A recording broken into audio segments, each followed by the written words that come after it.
of all, I would like to welcome you to Center for Photonics and Smart Materials at Zuhail City of Science and Technology, Egypt. My name is Salah Obeya. I am a chair professor of photonics and founding director of this center, CPSM, Center for Photonics and Smart Materials. Previously, I was vice chairman of Zuhail City of Science and Technology for 2 years.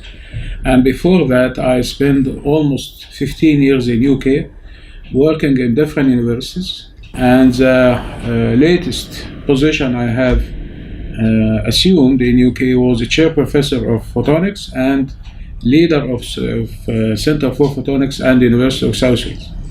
I came to Egypt in 2002 to establish this center.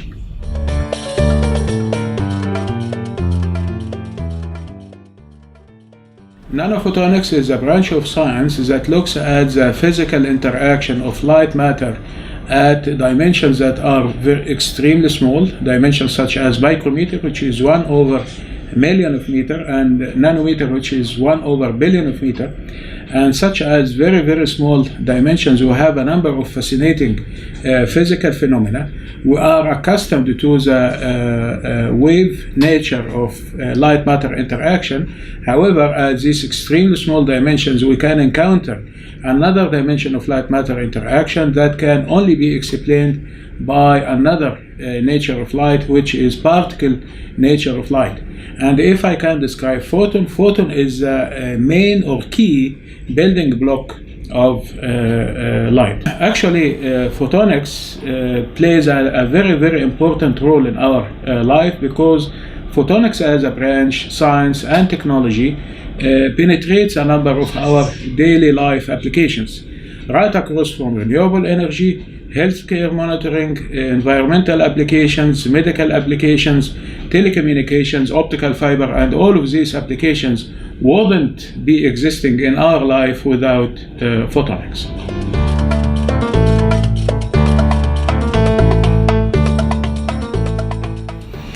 This field actually can brings up a number of areas in terms of applications that can help solve some of our societal challenges and ever-existing societal problems in Egypt. Things related to energy, we need to have more renewable sources of energy in Egypt, and you can see that we have abundance of solar energy that is existing all over the year.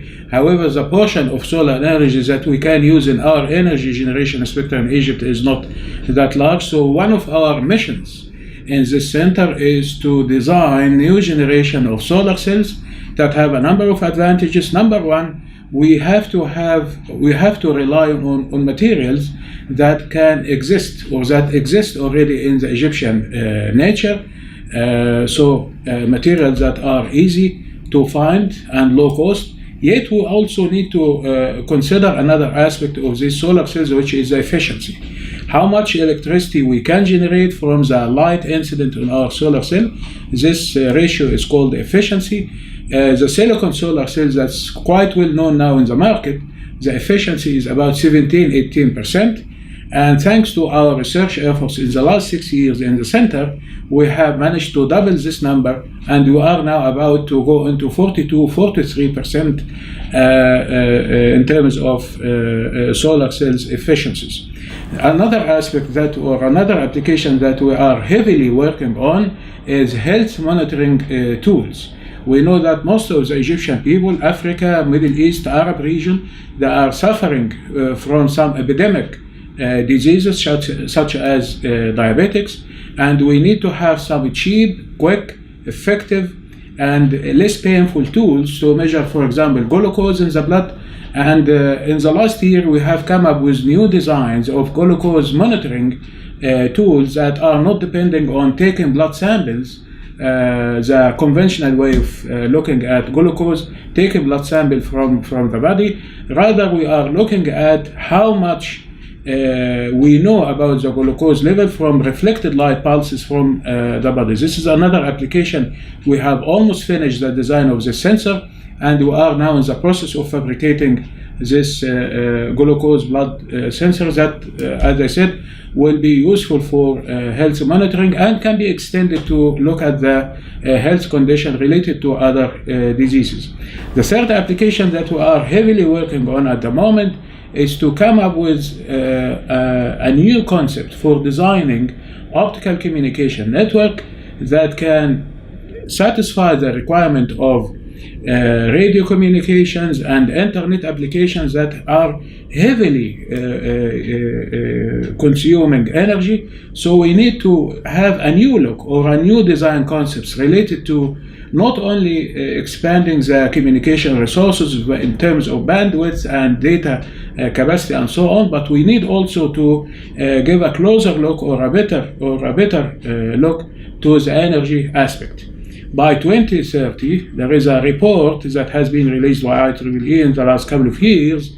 In this report, there is a claim that almost 10-15% of the energy worldwide will be consumed on internet traffic only, which is an alarming report. So our mission here is to give another, as I said, another look, which is related to another aspect of communication called polarization. So what we are doing now is to send the information on the two polarization states and receiving twice the information capacity at the other end without almost any further hardware or any complex consumed. So we send the amount of data that is doubled while the energy consumed is the same. There is a fourth dimension or fourth application that we are working on at the moment, which is related to data security. We come up with some innovative ideas to what we call it quantum encryption techniques related to quantum optics. This is actually a very new technology that we are using at the moment for data transmission securely between transmitter and receiver, and no third party will be able to penetrate or tap into these data transmission channels to know what has been sent. You can imagine that this application will be very important to financial institutions and also to security and military applications. I can say these are the four main applications that we are working in the Center for Photonics and Smart Materials.